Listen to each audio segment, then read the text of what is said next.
त्रिस्तरीय पंचायत चुनाव में कोडरमा भाग संख्या 5 से जिला परिषद के उम्मीदवार संतोष कुमार से खास बातचीत के दौरान जनता उनको वोट क्यों दे और किन मुद्दों के साथ वह चुनावी मैदान में है, इस सवाल पर उन्होंने क्या जवाब दिया, आइए जानिए। भाग संख्या 5 में मैंने पिछली बार 2015 का चुनाव लड़ा और उस चुनाव के बाद से अभी तक मैं लगातार इस क्षेत्र में बना रहा। उसमें सबसे बड़ा, जिसमें कुछ हद तक मैंने बिना पद पर रहते हुए कार्य करने का प्रयास किया, उसमें से सबसे बड़ा जो मुद्दा है, क्योंकि इस क्षेत्र जो हमारा क्षेत्र पड़ता है, जिला परिषद का जो क्षेत्र पड़ता है, वो 3 पंचायत ऐसे हैं जो सुदूरवर्ती जंगल इलाके में पड़ते हैं और वहाँ पर मूल समस्या जो है, आज तक मतलब किसी को 80% लोगों को पेंशन मुहैया नहीं हो पाई है। लगभग 80 साल तक के लोग हो गए हैं और उनको पेंशन नहीं मिल पा रहा है। कई ऐसी जगह में है कि वास्तविक गरीब तो हैं लेकिन उसको राशन नहीं मिल पा रहा है। दूसरा सबसे बड़ा मुद्दा है, एक तारा घाटी एक जगह है जो आपका मेघातरी पंचायत में पड़ता है।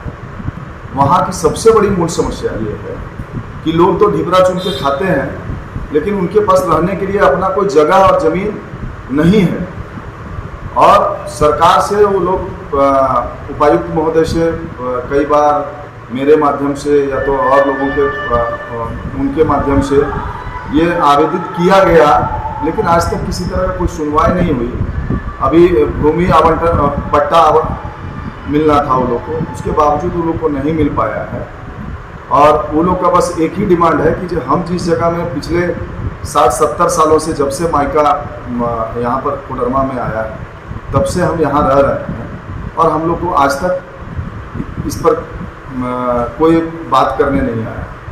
पिछले बार हम लोगों ने वहाँ पर पेयजल का एक मात्र जो साधन था, एक कुआं था जो गांव शुरू होने से पहले जंगल में पड़ता है, वहाँ से पानी खाया करते थे। तो कुछ हम लोगों के प्रयास से वहाँ पर थोड़ा सा पेयजल का व्यवस्था हो पाया।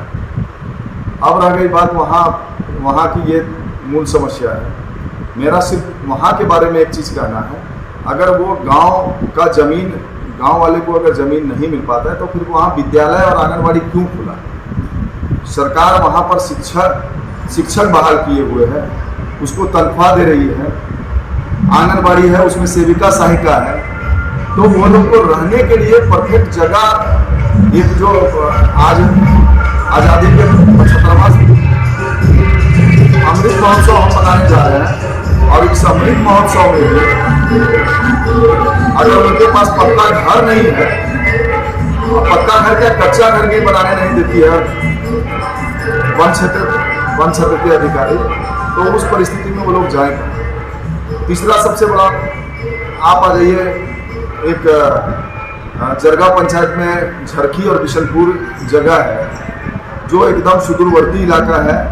वहाँ का एक सबसे खूबसूरती है कि उसके पहले बिरंदाहा एक फॉल पड़ता है, जहाँ तक कम बेशी समाज सेवियों की मदद से, हम सारे लोगों की मदद से रोड तो पहुँचा। उसके बाद जो स्थिति है, लगभग 3-3.5 किलोमीटर का एरिया सिर्फ नदी पार करना पड़ता है और एक ऐसा नाला है जहाँ पर गाड़ी लेके जाना तो मुश्किल है। तो ये 3 किलोमीटर 4 किलोमीटर का एरिया, वहाँ स्वास्थ्य केंद्र की सुविधा नहीं है और मतलब मूलभूत सुविधाएं से पूरी तरह वंचित इलाका है।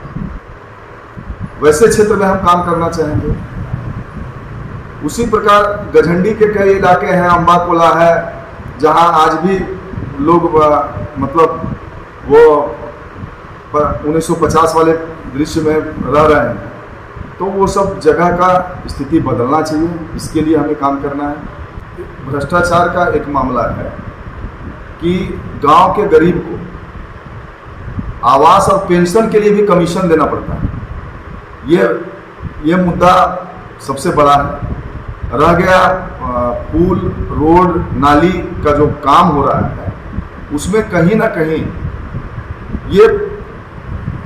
ये पूरा सिस्टम इसमें भ्रष्टाचार से लिप्त है इसमें हम पुरजोर आवाज़ उठाएंगे और आवाज़ उठाते आए हैं। और आज हम बता दे रहे हैं कि हमारे गांव में जो भी काम हुआ है पिछले 5 साल 7 साल से हो गया है, लेकिन आज तक वो यथावत स्थिति में है, क्योंकि हम लोग जागरूक हैं और जागरूकता के साथ ठेकेदार के साथ हम लोग काम करवाते हैं। आपको क्या बच रहा है नहीं बच रहा है उससे मतलब नहीं है, लेकिन ये जागरूकता से के साथ काम करवाते आए हैं। उसी प्रकार हमारा जो क्षेत्र है उसमें हम यही चाहेंगे कि उसका ठेकेदार जो भी हो वो पूरी जो एस्टिमेट है एस्टिमेट के अनुसार काम करे। और बात रह गई, पिछले कई वर्षों में हमने देखा कि जो तालाब 20 लाख में बनना चाहिए वो तालाब का एस्टिमेट बनता है 60 लाख, और पता चलता है कि उसमें 5 लाख रुपए का भी काम नहीं हुआ, और वो पूरे का पूरे घटक नारायण का मामला आता है ग्रामीण क्षेत्रों में। ये सब मुद्दे अहम हैं, क्योंकि वो यहाँ के टैक्स पेयर का पैसा है, और वो टैक्स के पेयर का पैसा सिर्फ कुछ चुनिंदा लोगों के जेब में चला जाता है, और इस पर लगाम लगे, इसके लिए बहुत प्रयास करें। JSLPS के माध्यम से, सेल्फ हेल्प ग्रुप के माध्यम से, और हम देखते हैं ग्रामीण महिलाएं अपने में आप में कमेटी भी करती हैं, 100 रुपया 10 रुपया 20 रुपया जमा करती हैं, उस पैसे को अपने विकास के लिए खर्च करना चाहती हैं। तो मेरा ये प्रयास रहेगा, महिला सशक्तिकरण की ओर एक बड़ा कदम होगा कि महिलाओं को स्वरोजगार से जोड़ने के लिए तरह तरह की जो है उनको प्रशिक्षण दिया जाए, और उस प्रशिक्षण के तहत उनको स्वरोजगार से जोड़ना चाहिए। और जब वो महिलाएं अगर 200 रुपया भी 100 रुपया भी 200 रुपया भी उनके घर में आएंगे, क्योंकि ये जो पूरा इलाका है वो ढिबरा मजदूर, क्योंकि ढिबरा से ही गुजर बसर चलता है, और यहाँ पर एक बात आती है कि वो बहुत ही कम कमा पाते हैं, जिसके कारण जो है घर का माली हालत ठीक नहीं हो पाता है। तो अगर महिलाएं सशक्त होगी तो उनके बच्चे पढ़ेंगे, अच्छे स्कूल में पढ़ पाएंगे।